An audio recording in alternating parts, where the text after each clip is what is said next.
In modern grappling, dude, a lot of people ask the question, especially they ask me this a lot because in my scene, people sort of see me as the catch guy in our bubble, the catch wrestling person in our little group. And not that I've trained for prolonged periods of time under people that would wear the catch wrestling banner too much, although I did come up in that. And one of my main training partners and coaches was a catch wrestling guy. I will say that a way I see it that I've never heard it described goes as follows. Okay.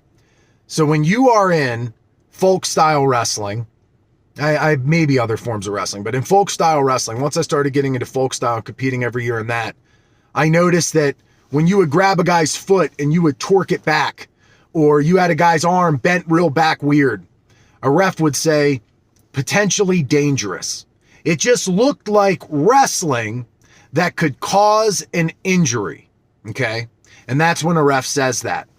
And to me, that at its root, or catch wrestling at its root, is that potentially dangerous. And I've said sometimes, and I recently said in a post about a move that to me is a catch wrestling move, even though my coach is not, Mike Akin is not a catch wrestler, he's a wrestler, and this is a submission that came out of wrestling, right? The goal is to pin people, and this is a submission that is pinning somebody, okay?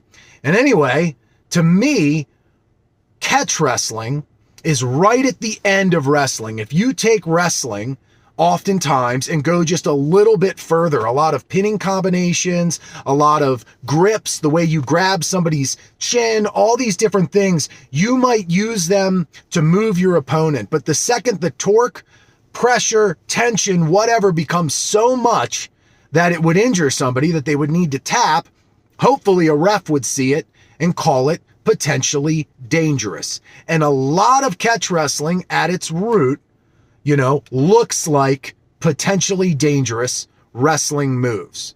And I know some of you might not care, or you say, well, it's all grappling, it's all jujitsu. But to me, that is one way to really draw a line in the sand and say, grappling with this purpose. Now, granted, in jiu-jitsu, oftentimes we use each other's limbs to get our opponents where we want them to go. And of course, it's going to look a lot like that. It's going to look a lot like wrestling. There will be carryover. And to me, ultimately, it comes down to rule set.